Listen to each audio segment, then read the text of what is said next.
Adler. Danielle Aflito. I love you, Daddy. I miss you a lot. Richard Anthony Acheta. Every year, on the anniversary of 9/11, America stops to mourn the men and women who were killed in the attacks. Barbara Jean Arstegui. And my father, Jack Charles Aaron. But behind the names are the forgotten victims. On that day, more than 3,000 children were left without a mother or father. Japheth Jesse Ari. Some were only days old. I don't remember him. I do look like him. Because I've seen pictures, and he made a beautiful child. Others had yet to be born. I don't have a daddy. My daddy died. My daddy is in the building, and there's a plane crash and he died. 9/11 touched children of all ages, all religions, all races from every background. Every year they are forced to relive the public tragedy. Every time I see those towers come down, it's watching Daddy die every single time. Over and over and over again. It's traumatic. Not many people watch their parents die on TV once, let alone every year every year on the day of. I remember he's a really good dad. I got it! Did you get it? A fish! I got a fish! 10 years on, the children of 9/11 let us into their world. Excuse me, oh, hey! Hi, look. I don't know how you look. You look a mess. Don't shoot my car. I'll shoot theirs. This is their story. And what's the baby's name? Tessa. And he was born on September 7th. That was yesterday. That was yesterday. Oh. There he is.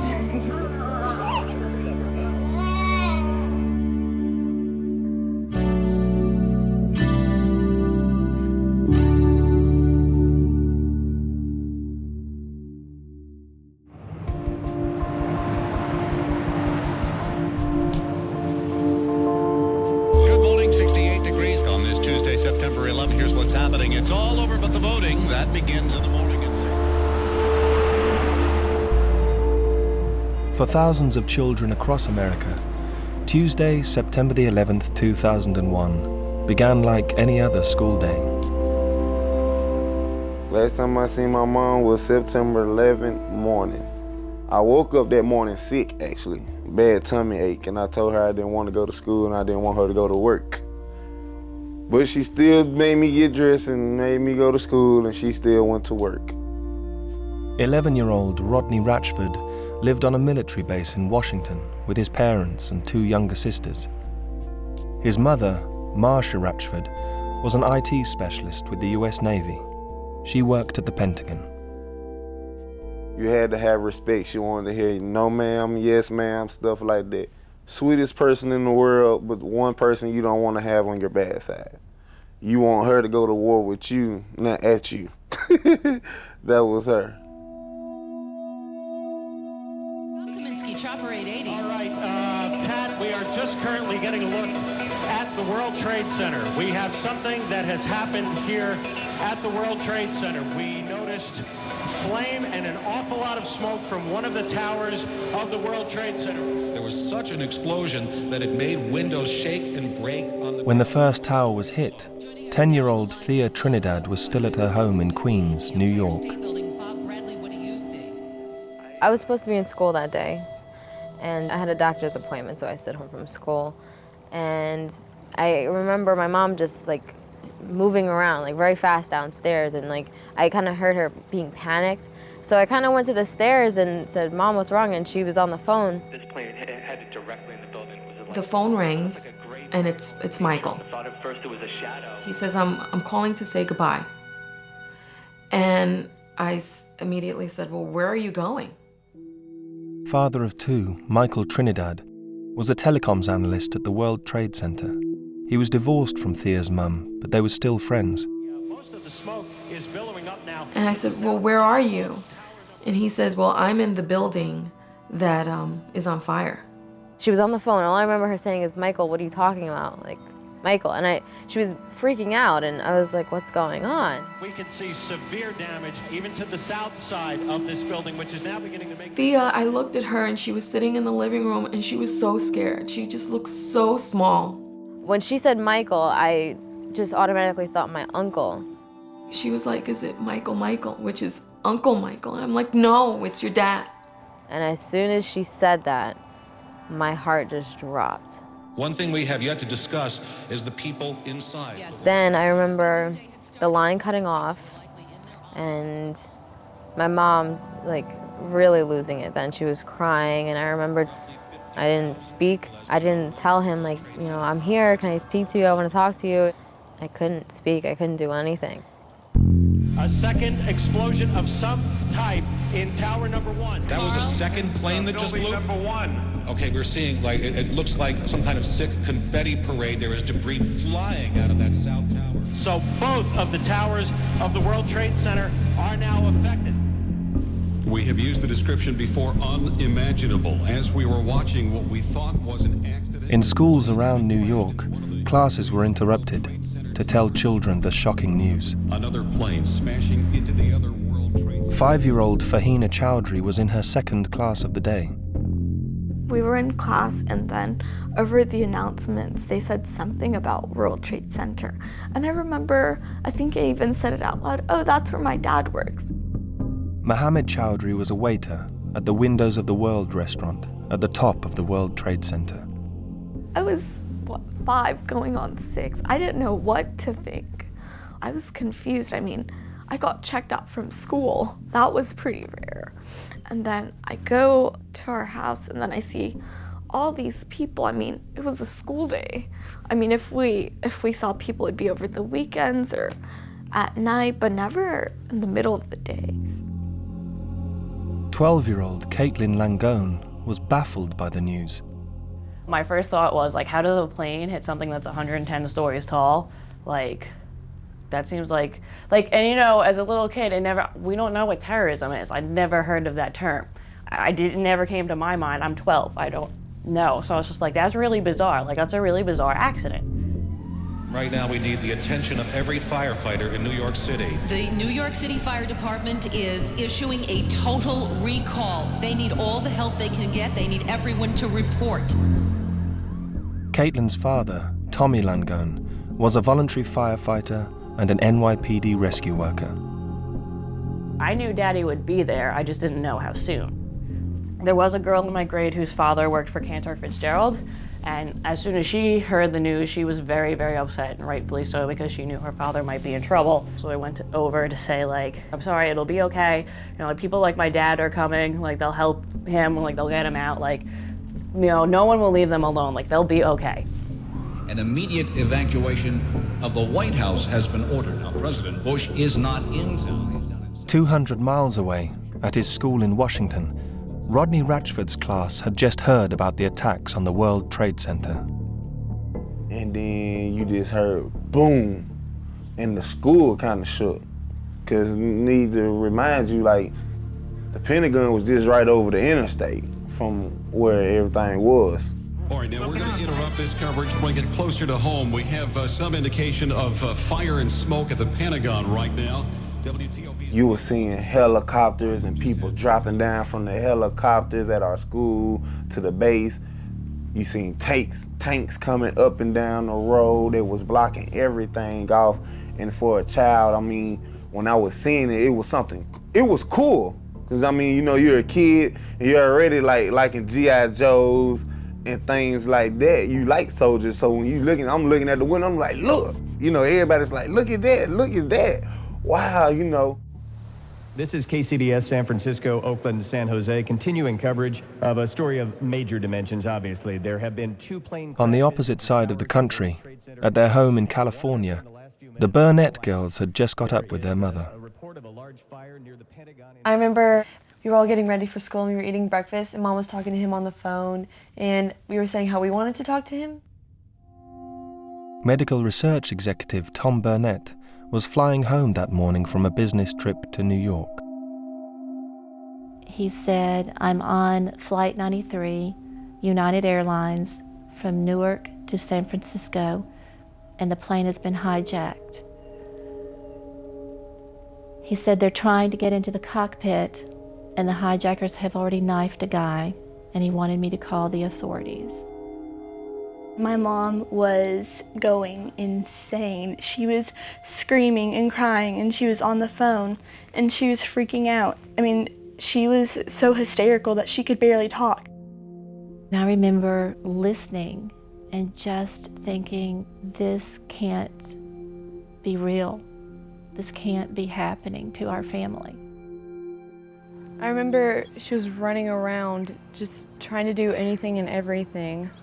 I would say that she was kind of desperate. I started screaming at her, please let me talk to my dad.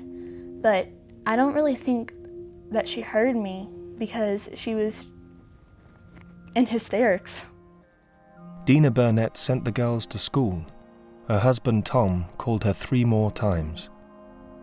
In Tom's last phone call, he told me not to worry, he was going to do something. I could hear the concern in his voice.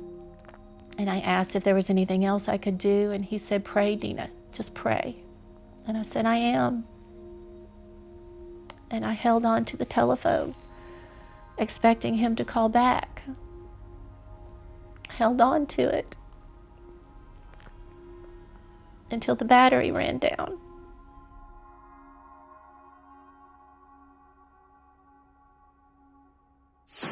Breaking news. A large plane has crashed in western Pennsylvania. One must wonder, after all the other events of today, why this plane crashed into nothing in particular, simply crashed.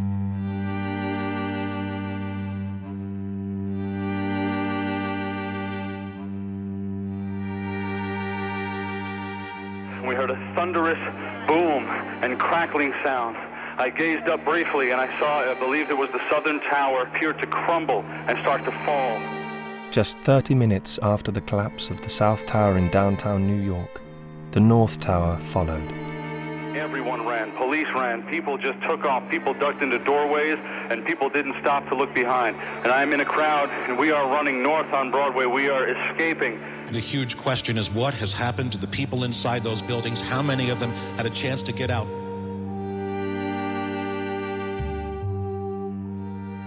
There's no words to describe that feeling. You think, this can't be real. This can't be real. I'm dreaming right now. This can't be real. He's not there right now. This is not happening.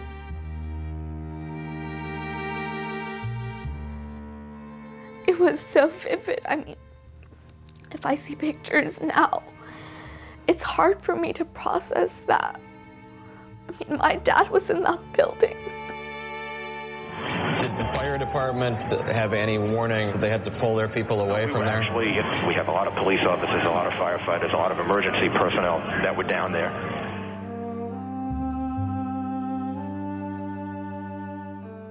Daddy's partner, Randy, came to the door. Daddy always told Mommy that if something ever happened to him, the NYPD, they'd never call. They would bring somebody to the door in person. So when she saw them, she kind of, she freaked out because she knew that was a bad sign.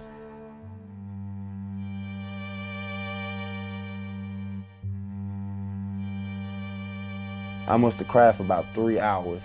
And the worst part was, that's how I knew something was wrong, because the worst part was, ain't no one said nothing about my mom or nothing like that. It was just that feeling. I just knew it. I mean, I just knew it.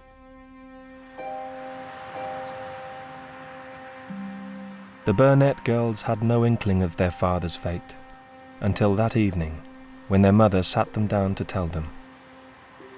She said, there were some bad people on his plane and they took over it, but it's okay because your dad tried to stop them. But there wasn't enough time left, and so they crashed. He's not gonna come home, but he's with Jesus right now.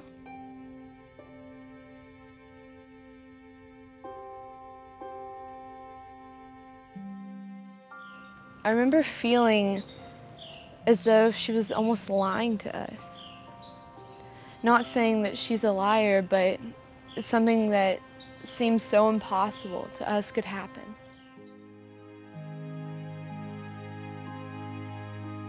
your family's like broken. I remember whenever the dancing stopped, really, because we stopped dancing right before bed, we stopped listening to this song, we stopped everything.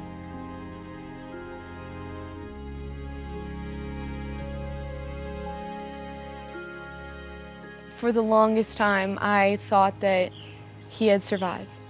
For years and years and years, I would always think that he did something like he was somewhere in Pennsylvania and he was on his way home. He never came home.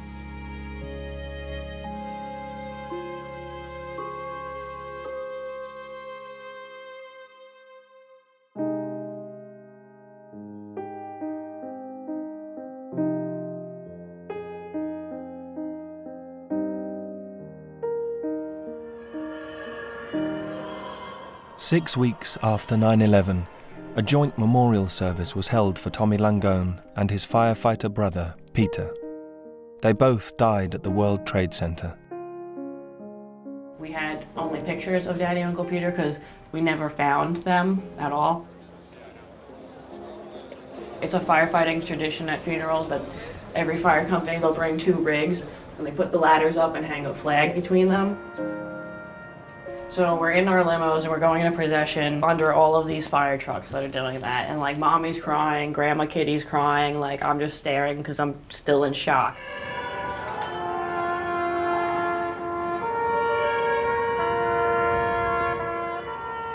When you're 12, it's a struggle to understand that you will never see Daddy ever again.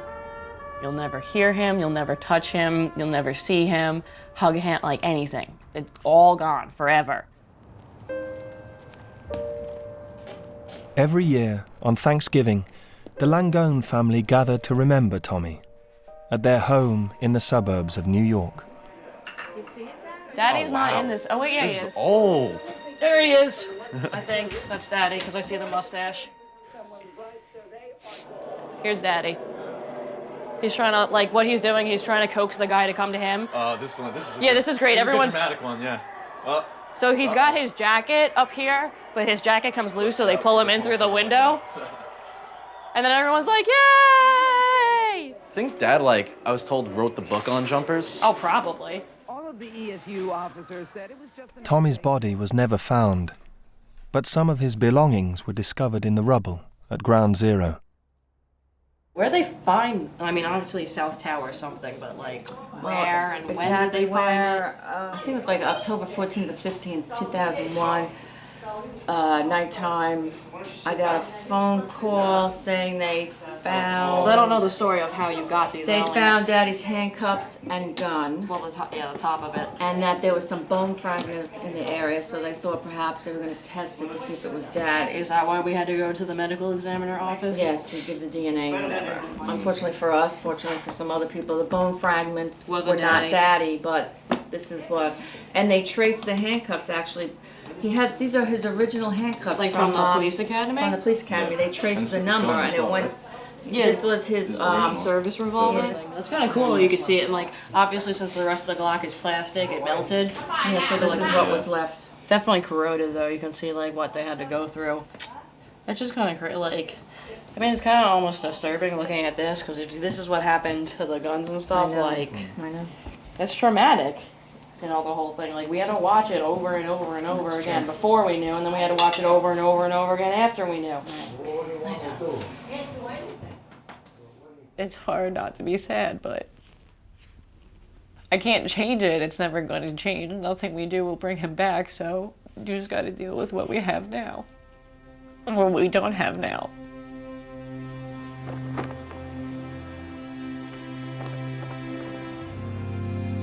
Rodney Ratchford's family had nobody to bury either.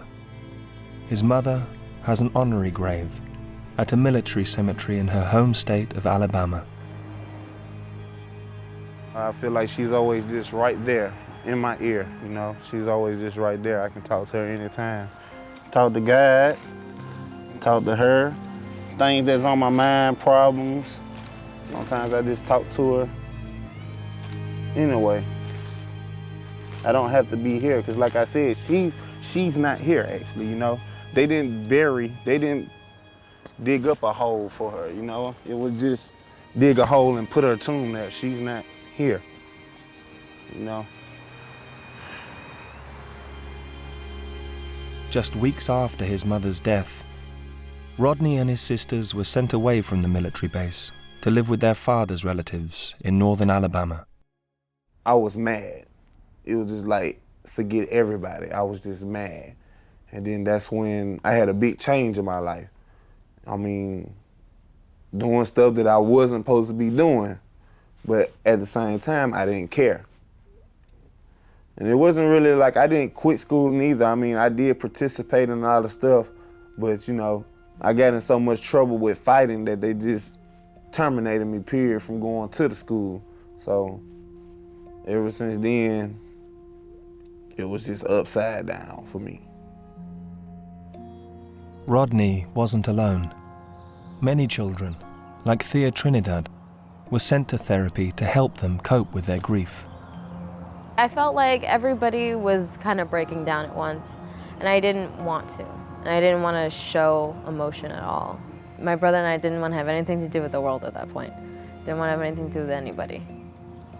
We actually had to go to therapy for a little while, and I didn't open up to them. I didn't talk to anybody about anything. We were mad at the world. We didn't really know who to direct our anger to, but we were just pissed off. I was 12, like that is the cusp of when you're starting to become who you are. And I lost Daddy, and Daddy was such a big part of shaping who I was. How could I not be messed up?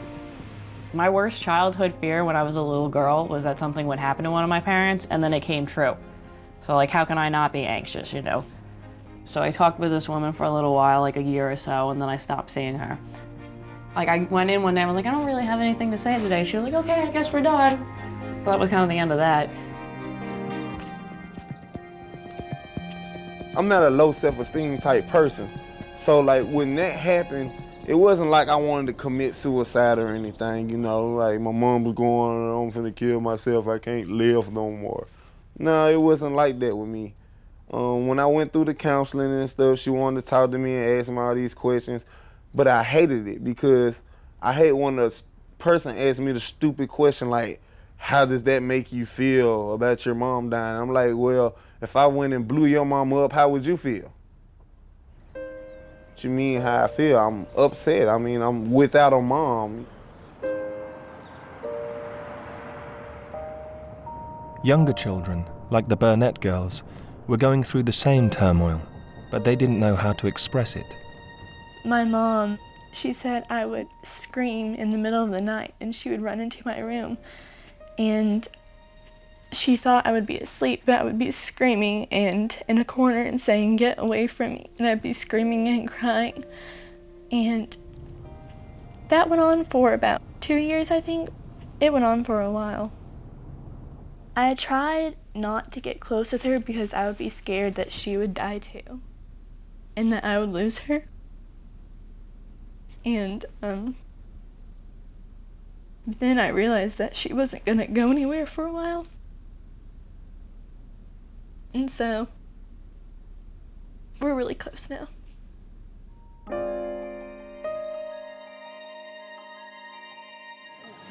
Does Madison have a fish? Yeah. Oh, she's got one here. Yeah. To me, my dad was kind of a role model for me. Reel it in. Oh, yeah, look at that fish fight. Oh, good job. I caught it. Okay. Did you get it? Okay, bring it. Yeah, yes, a fish, I got a fish. I remember I'd say a prayer asking him to come home. I've never told anyone this before. I don't even think I've told my mom. And that one time that he didn't come home, I didn't pray. And I've secretly kind of felt a little guilty. You've been blaming yourself. Kind of. I guess you could say I've been blaming myself. Oh, Madison. Oh, poor baby. Now you see your dad, huh? Before 9/11, the Burnetts were an ordinary family. Now, as the children of the hero of Flight 93, they found themselves thrust into the media spotlight. Your dad was on his way home. Mm-hmm. The bad guy got into the sea, and my daddy was trying to throw the bad guys out of the plane. But he couldn't, and it was too late, and so my daddy died. My friends, I remember them saying, "You're famous," and I was like, not really. Because I remember waking up at 5 o'clock in the morning on some days and going to a news station and being on TV there and meeting Mr. Bush when I was so young. He saved George Bush's house. My dad got up there and he took the wheel and drove into a little field. He was trying to save everybody on the airplane. My name is Dina Burnett. My husband, Tom, was a passenger on United Airlines Flight 93. In dealing with my grief in a very public way, I felt like I was setting an example for my children to be able to create in them a sense of pride for what their father had done and for the legacy that he had created for them. Do something. I think those words directed the actions of all the heroes of 9/11, and they should direct ours. Have a good day and a good life. Sometimes it was actually pretty fun. I met the President of the United States. I mean, everybody's pretty happy to do that. It's one thing to say, my dad died in 9/11, but it's another to say my dad died as a hero in 9/11. I'm really glad that I can say that he was my dad and that I'm related to him because it was a really good thing that he did. It still hasn't completely sunk in that my dad did something heroic on 9/11. Definitely, I admire my dad for doing that. It's just, I don't know, I can't picture in my mind of someone so ordinary doing something so extraordinary. And I think that that's why I have a hard time. It's still hard to believe to this day that he actually did make a difference.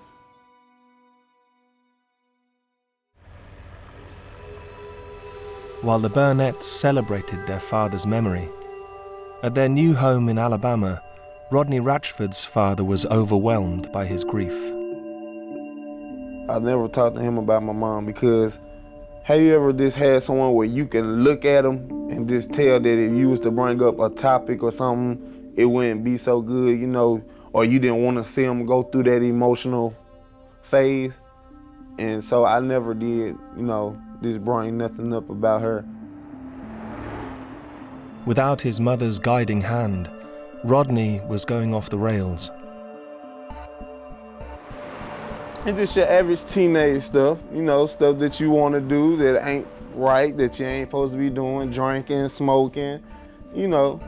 I mean, that was just the direction that I was going in. I was selling drugs. I mean, might get into it with gang members. I mean, trouble in that type of lifestyle, that's what's gonna come. When life in the gang took a dangerous turn, Rodney reached crunch point. It was just like, I see what this road is leading to. The light came on, you know? Or it was like, better yet to say, God was talking. So I just felt like if I didn't get out the game then, either I was gonna be dead or in jail. So it was pick or choose. Hello, Farkad. What are you doing? I'm reading my daddy's book. You are looking at my daddy's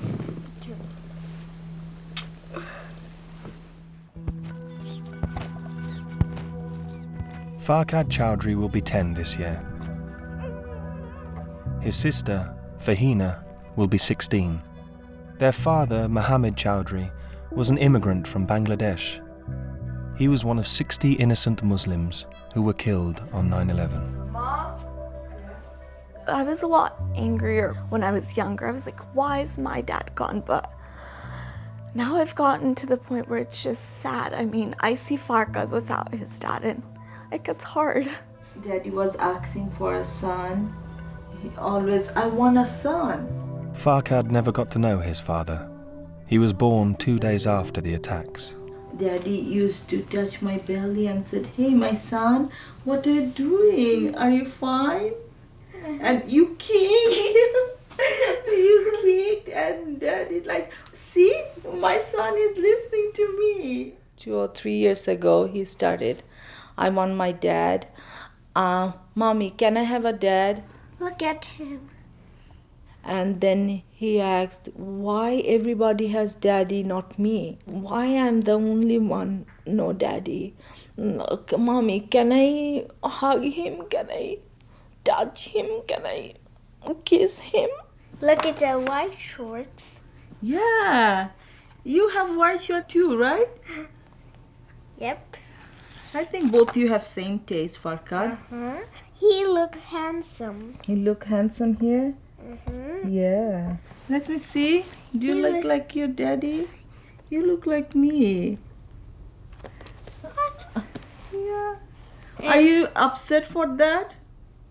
Yeah. You want to look like your daddy? Let me see. Eyes are same. Yeah, like your daddy. Yeah. But this part is like me. Don't be silly. Now it's just at the point where, like, little things he wants, and he'll never get that, which is so sad. I mean, I got things that he'll never get. I was young, but I have memories to hold on to. He has nothing. My dad is in the building, the plane crashed, and he died. Was he the only one? Was he the only one died, or other people died also? Other people died. That's kind of sad. The idea. That's kind of sad. Yeah, he never got to see you, Baba.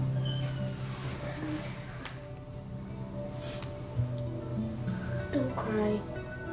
No, I'm not crying.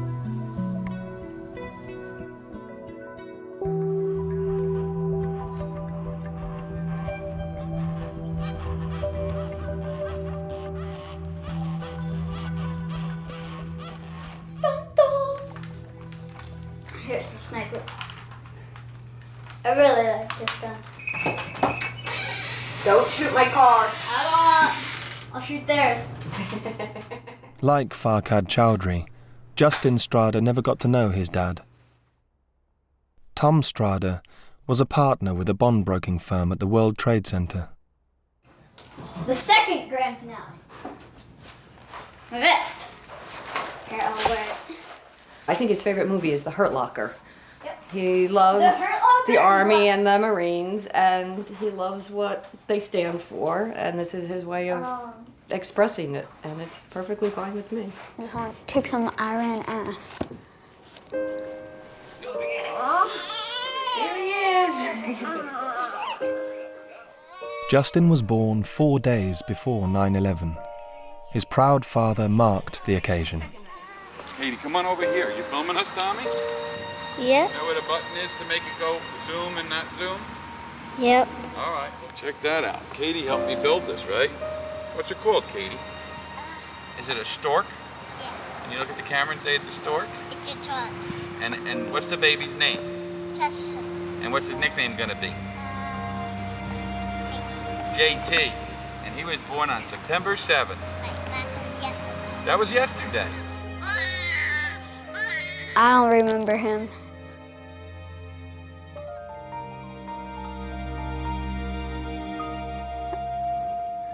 I just sometimes ask like questions about him, and they get answered, and I'm fine with it. Besides Justin, Tom Strada had 2 other children. Caitlin is 14, and the eldest, Tommy, is now 17. And he just really liked to have fun. Okay, hit that ball. Whoa! That's from the right-hand side. I remember he really wanted me to be good at sports, and he wanted me to play baseball, and I didn't like it. And I feel like a lot of other dads would push their kids into doing it just for them, and my dad didn't make me do that. Almost. He was supportive of whatever I wanted to do. Swing it once. Oh, that's good. Okay. When Daddy throws it, you hit it. You ready? Here we go. Wow! Excellent. Excellent shot. Say, Mommy, that was a good one, huh? Mommy, that was a good one. Sure was. All right. And Mommy, do you want to pitch it to Daddy, and Daddy will hit it?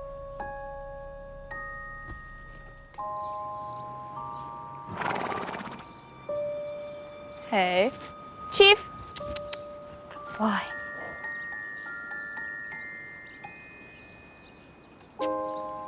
This is Never Forget. And I named him after my daddy to never forget my daddy. He kind of reminded me of, he kind of reminded me of my dad a little bit. And I could go into his stall and tell him anything. So it was kind of like the same thing with my dad. I could tell my dad anything. Come on. Come on. Your dad teaches you everything. I really wish that he was here to see my accomplishments and my mistakes so he could help me.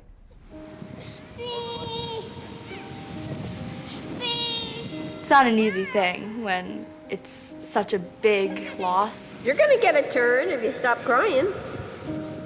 I remember his voice, I remember his laugh. Okay, let it go. I remember he'd come home at 4:15, push me on the swings. He was like my best friend. I really wish that I could have known him longer.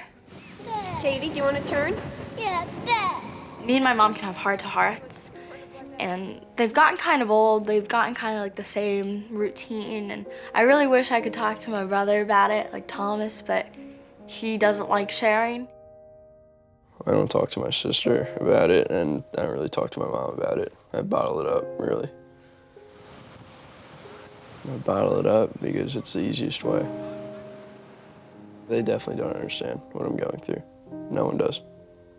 No one will. Sister's not gone through the same thing. My dad died when she was 4. She doesn't remember when she was 4. She doesn't remember. She doesn't have to live with memories of him like I do. Okay, so the wind's blowing that way. The wind's blowing, yeah, that way. Don't let it pick you up and fly away with you. Like I was 7, I can remember. She doesn't have that. And neither does my brother. They don't have to deal with that, and I do.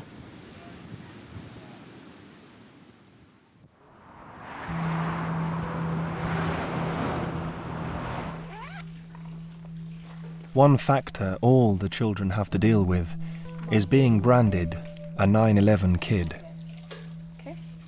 When someone meets me, I want them to know me for who I am. All that unnecessary attention, I don't think it's needed. I don't want people to say, oh, I'm sorry. I've heard that enough times. I just don't like labels. Being labeled as a 9/11 kid. I mean, that's just so there. There's so much more to than just a 9/11 kid.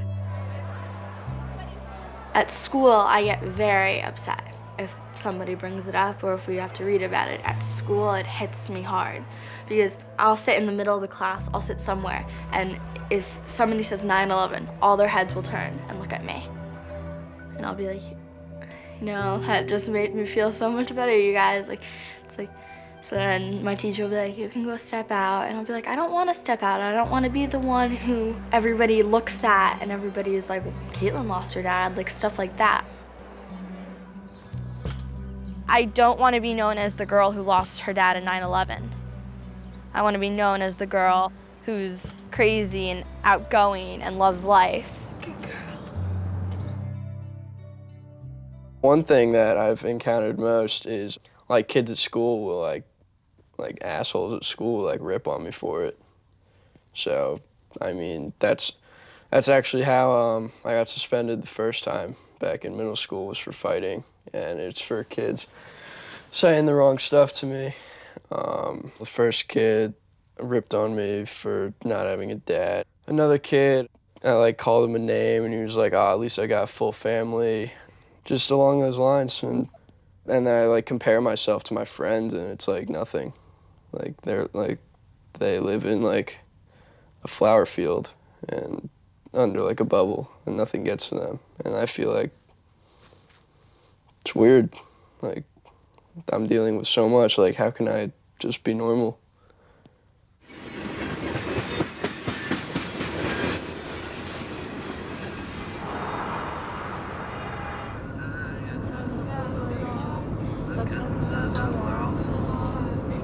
Getting away from the 9/11 label was one reason the Chowdhuries moved to Oklahoma in 2002. Another was to escape the simmering anti-Muslim feeling in New York. A lot of people still have Islamophobia. They still have a picture of all Muslims being terrorists. But I would say here everything's more calm, and I'm able to keep a balance between being a modern Muslim girl and just being a normal teenager. Mom? Markadwa on YouTube. Fahina is a moderate Muslim, but in the wake of 9/11, many people don't distinguish between ordinary Muslims like her and the Islamic terrorists who carried out the attacks. These are real Muslims. I mean, they're not what our religion is about. I feel proud about my faith, and I just wish people would know more about it. These men did this thing, gave Muslims such a negative look, and of course they took my father, but I can't do anything to change it.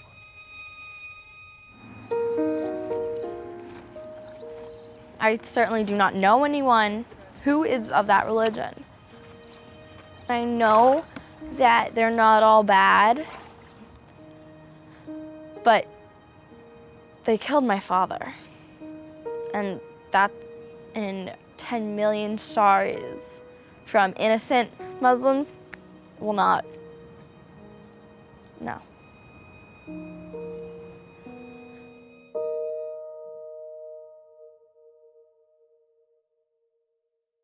You are so jumpy.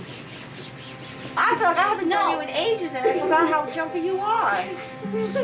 How can you forget me? 5 years after Justin Strada lost his father, his family faced more heartbreak. Okay, you gotta get not in my way. Justin was diagnosed with a brain tumor. No, even I haven't had chemo in 2 weeks, and that feels like 35 billion months. My tumor is this big, and it is called a juvenile polycystic astrocytoma. And not many people can pronounce that. JPA, that's for short, and just plain annoying. John? It's just shrunk, but now it's staying there, and it won't go away. I want to kick my tumor in the face. I want to take a poo on it. Take a big, big poo on it.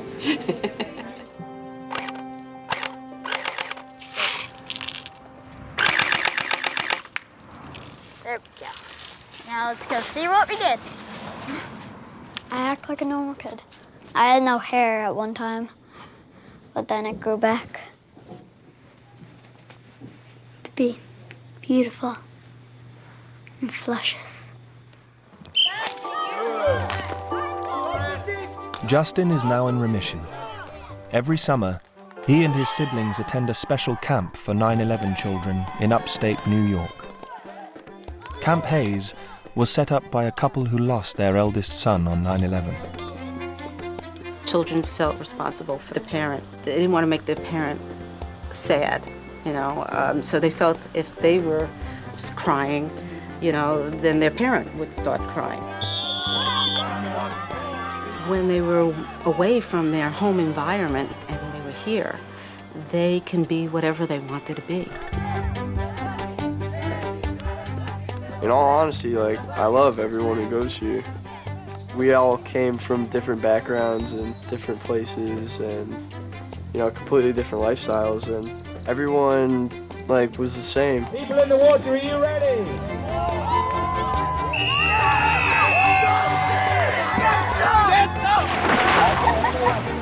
We all could deal with each other's experiences, like we all knew what we had all been through, and just that was like almost like healthy for all of us.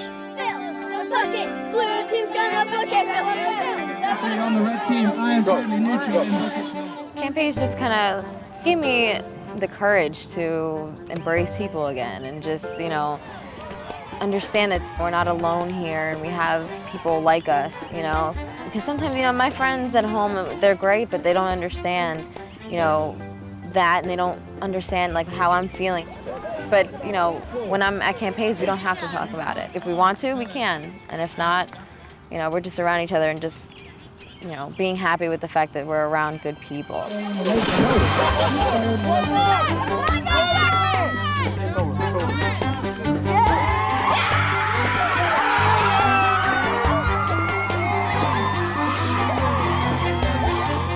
It's just awesome. I feel a bond with these campers that I don't feel with anyone back at home. I can't imagine ever straying away from this place. When I'm too old to be a camper, I want to work here. I don't want to leave. I don't want to grow up. I want to keep coming here. Everybody smile. 1, 2, 3.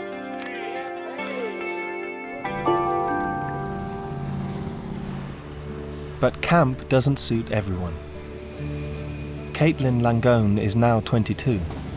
She's learned to cope with her loss alone. I don't have any friends that have this background.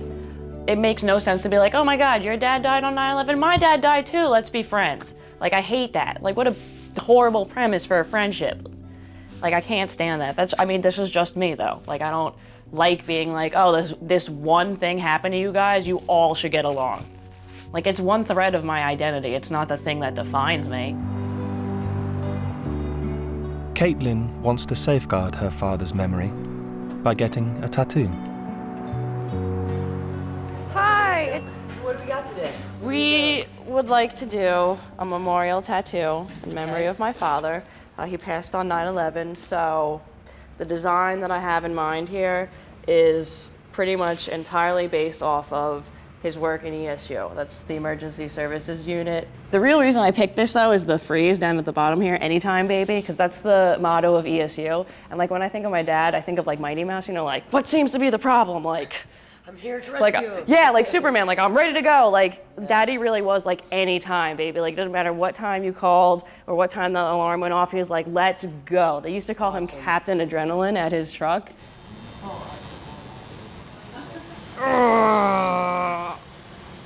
Oh, it's hard. It's hard. I just keep, son of a bitch. I just keep thinking about how proud I'm gonna be when it's done. The tattoo is like a badge of honor because, you know, this hurts. Like, it fucking hurts. Like, let's be real. So, you know, it's kind of cathartic because as bad as it can hurt on my leg, like, this pain is temporary and it will go away. Like, the pain of losing Daddy never goes away, and it's never going to. It gets a little easier to deal with over time, but I would give everything in the world, every single thing in the world, just to give my dad a hug again.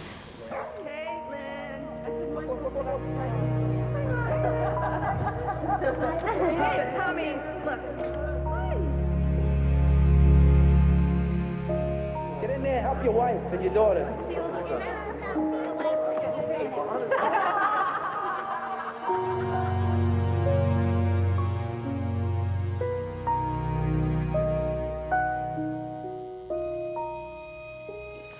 perfect. I mean, like, I really like it when I see that cat, and like that cat, it's just, it makes me think of Daddy. But it feels right because it just feels right having him. Like, I have him always in my heart, but now I have him in a place where I can see him. So that feels right too. Just happy. Like, I don't have words. I'm just like,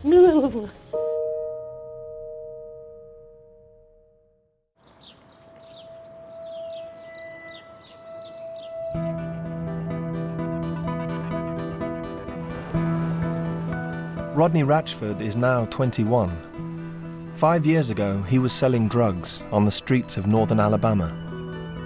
You can't go around being mad for forever. I mean, it don't make no sense. So yeah, I done seen a lot of friends go to jail. I seen a lot of friends die. But needless to say, I'm still here. When he was 16, Rodney left his father's home and moved 250 miles south to the city where his mother was raised, Mobile. Mobile is just really historical though. I mean, it's a great place. You know, think about it. Martin Luther King, they marched down here, you know. Just even for me to even be around here is wonderful. That's why I say this is almost like just a first place of home to me. We gonna go? I'm gonna push out the wall. We're gonna swim really fast up on the water, okay? Now you gotta hold on to my neck. Now Rodney has his own family. Ready, set, hold your breath.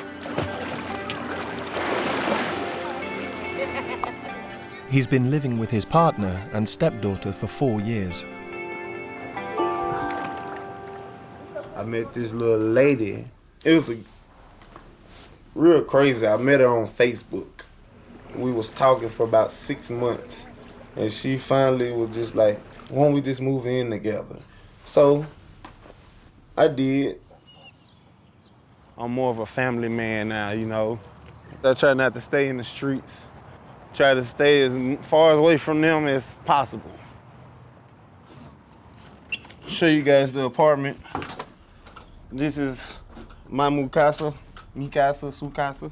Coming in right here, you have my living room. As you see right here, this is mine, all mine. This is my kitchen. It's a beautiful thing, something I work hard for. It's my house, my life, my rules. You guys take your shoes off at the front door? Matter of fact. Well, no, this is it. It's not much to some people, but to me, it's mine. You know, I got a place where I know I can come home, and I got a place I can call home. And I'm not sitting outside in the rain or starving, nothing like that. So I'm happy. Rodney earns a living as a manual laborer. All right, bag up. If it's an $8 job, $9 job, $12 an hour job, I gotta work it if I can get it. Special compensation funds were set up in the wake of 9/11 to support bereaved families. But since moving to Mobile, Rodney has had to fend for himself. I've been working for everything I got. I haven't had one dime from the government for anything. Everything I got came from these hands right here. No, I'd rather do what she raised me to do anyway, and that's get out here and get it myself. I always had faith of one thing, and that was God ain't gonna put you through nothing that you can't handle. I just think about that, you know. If I'm at work and there's something tough and I say, man, can't nothing be worse than someone losing their mom, you know? So I say, man, I can get through this. I can get through anything, you know?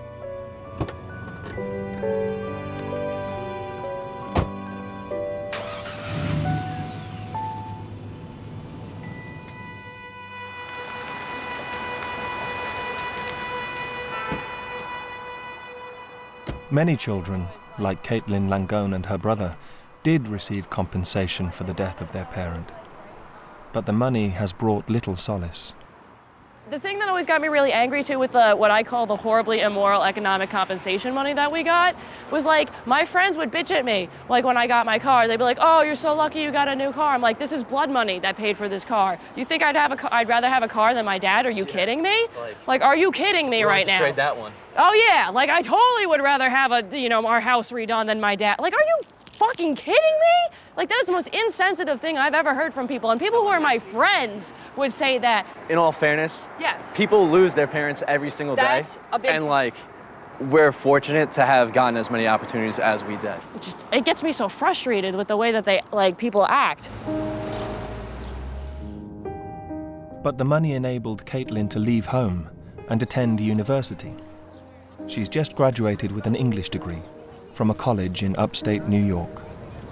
College was really good for me, because I wasn't so far away from Mommy that I felt kind of panicked about it, because I am very close to her, but I was far enough away where I was able to kind of get a hold of my own independence and, gradually start to learn how to do things on my own. There's still stuff that confuses me, like, insurance forms and things like that, or like, I have to have Mom explain certain things, but like, I messed my car up, so like I had to do all that by myself, call the tow people, call AAA, call the insurance, and I did it, and I didn't panic, I didn't freak out, and I handled it and I was like, I am damn proud of myself. I did a grown-up thing. To keep her company, Caitlin has adopted a rescue dog, Wesley. Come get it. Yes, good boy. Come on, tug. Tug. Good boy. Drop it, please.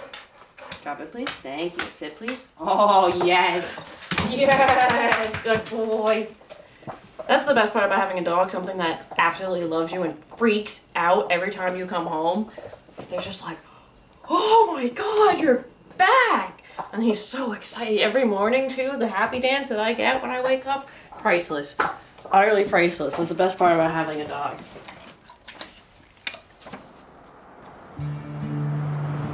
Most weekends, Caitlin makes the 180-mile round trip to visit her mother. There's a good boy. Go ahead. Hi, TJ. Caitlin, how are you? I missed you. I love you. Sorry. I love you too. I love you. Come in. Hey, Westman. How are you? Careful, careful. Go inside, please. No, it'd be nice to spend a day together with, the two of you. Stop licking your feet. Stop. Actually, what I would really like to do is you, Brian, and myself go away for like a little vacation like we used to do. Obviously, I love coming home because Mommy's here and this is my home, but this was my family home. Like, this was my family's home. I can't turn around in this house without taking a picture of him and then remembering what I don't have now. As a kid, I was a happy-go-lucky kid. I hugged people all the time. Like, I loved to give hugs. Nice, better. Hey. Oh, good job. I will never know what I would have been like if he was still here. I'll never know what life would have been like if he wasn't gone. You look down your entire life. My middle school graduation, my Sweet 16, my high school graduation, my college graduation, possibly getting married, possibly having kids. Like, Daddy should be there for all of it. Now he's not. Everywhere he should be, he's not. We wouldn't let him get any closer, but his friend is the one he had the closest bond to. So that was the best link and easiest part of our negotiations. It's just like, oh, it's like even when he speaks, it's like I can't, I don't know, like it's been still like 10 years, I still quite can't get my head around like Daddy not being around. I know it upsets you, Mommy, I'm sorry. I know, I'm sorry. It's okay. At least we had him, right? Yeah. And we got him in a way nobody else had. He was like, my daddy and your husband. Oh, that's special. Yes. Like other people had him as a colleague, sure, but we got the better end because we got family daddy too. Yep. And rescue daddy. Feel like it's a good day's work? Oh, yeah. We got the guy and nobody got hurt. It's a good day's work. All of the ESU officers said it was just another day's work. In the instructions for this, John Frieda collection Dream Girls, it said to scrunch your hair, and I don't know how to do that. So The Burnett girls are now young teenagers and living in Arkansas, where their mother grew up. The family moved here the year after 9/11. Excuse me, well, oh, hey. Hey! It was a hard transformation going from, losing a parent and then moving schools, moving states. Excuse me while I die of shame. But I really do think that I've enjoyed the change. Anna Claire, I'll be the line. All right, on 3. Wait. 1, 2, 3, go! We can't even get Toby started. We goof off all the time. Believe it or not, but my mom actually has a sense of humor. All right, that was not fair. Hallie couldn't even get Toby to go. I'll talk to her about anything and everything. Yeah. She knows the line between being a friend and being a mom, and I really respect her for that.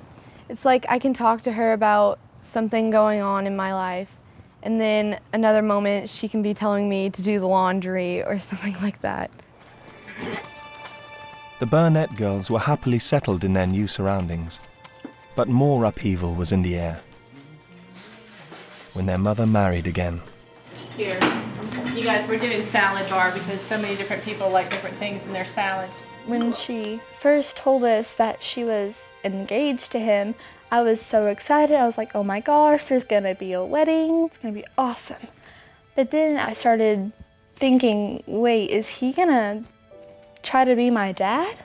I started getting concerned and questioning things, and then I got upset, and then it all kind of went downhill from there.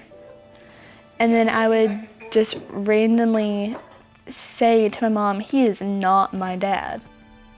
Under the circumstances of having lost a parent and that parent becoming almost bigger than life itself in stature, in reputation, in memory, that is extremely difficult to bring someone else in to fill those shoes, because you don't have that person around reminding you that they're not perfect. They all of a sudden become perfect. Happy birthday to you. Happy birthday, dear Anna.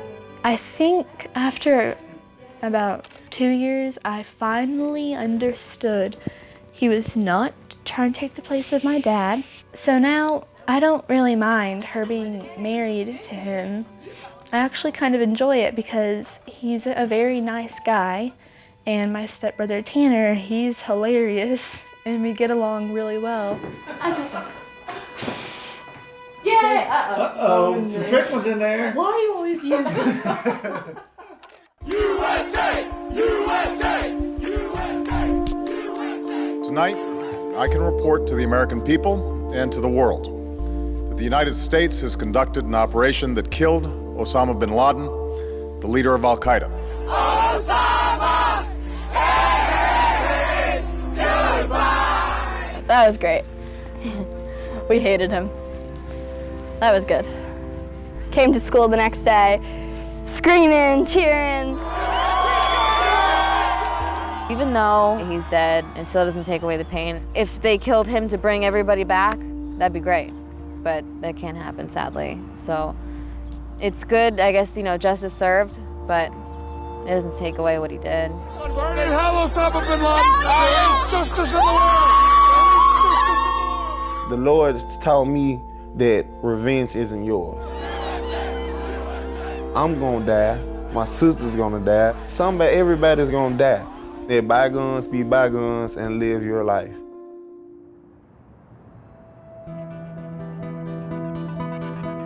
The children of 9/11 are beginning a new era. Bin Laden has gone, and the Ground Zero Memorial will be finished in time for the 10th anniversary ceremonies.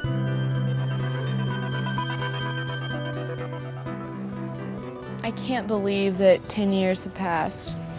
It feels just like yesterday. To be honest, I'm kind of dreading the anniversary. Not so much about the sorrow that's gonna come, but the attention. That's the worst. It's worse than anything that you can feel. But away from the official ceremonies, this year, many children will honor their parent in their own different ways. September 11th was a very public thing, but it was my dad that died. I need to pray for him in my house, in my comfort zone. I mean, if I did go out in public, what would people do? They just say, I'm really sorry. Yes, it'd be really genuine, but I mean, would it really help?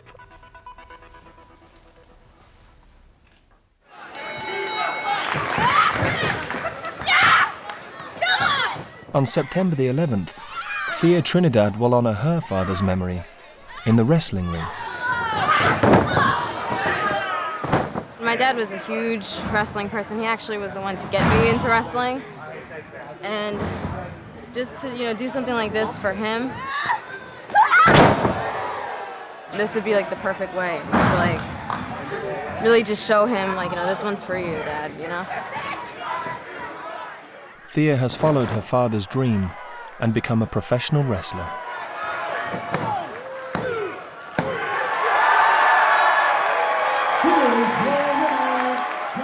I'm doing it for me, I'm doing it for my dad. I feel like I'm living my dream and his. He wanted to become a professional wrestler as well.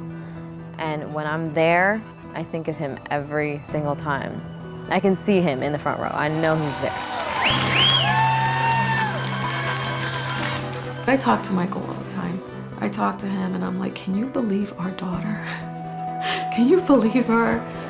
Just hang loose here. I'll be right back. She's the light of 9/11, I feel. There's a lot of kids like that, and that's a good thing.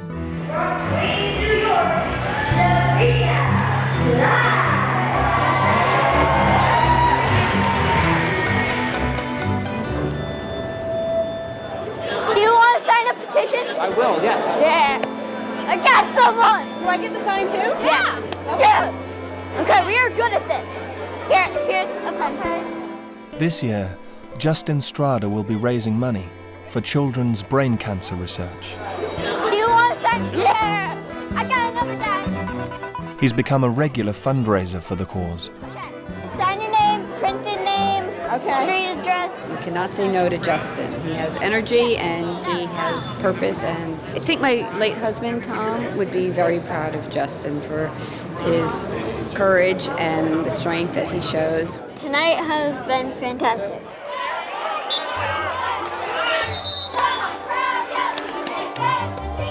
The Burnett girls will attend a special ceremony at their father's old university, where they plan to study in the future.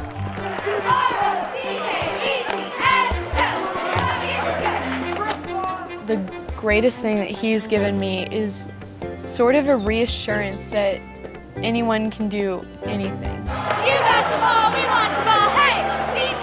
And that everything's possible for a person. Everyone can make a difference in life.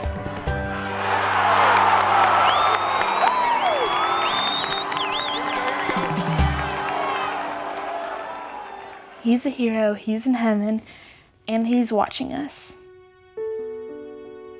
And whenever I see a picture of him, sometimes a little memory will just come in my mind and I'll remember it and smile and think, that was a good time.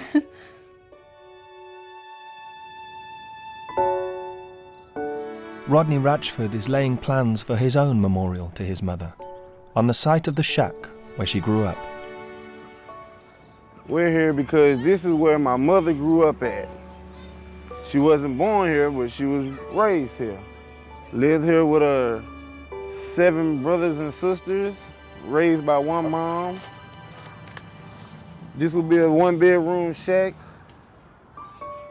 As you can see how very small it was, and imagine a shack just sitting here with 1 bedroom, you got a living room, and then you got the kitchen. That basically was it. Rodney wants to build a garden in his mother's memory. It came to me in a dream. I don't know what it was. I was here, and I just seen a garden, and I seen my mom's cemetery. That's just how I seen it in the dream. I just know that this is home to her, so this is always home to me. I believe that she will want me to be on the right path. not going down the bad path, hanging around the wrong people and getting myself into trouble. I think so far now, I done made her very proud. Now, you would have asked me back then, I'd have said, man, I'm messing up. She wouldn't like what I'm doing right now. But now, she will have the most biggest smile on her face. And I just know that.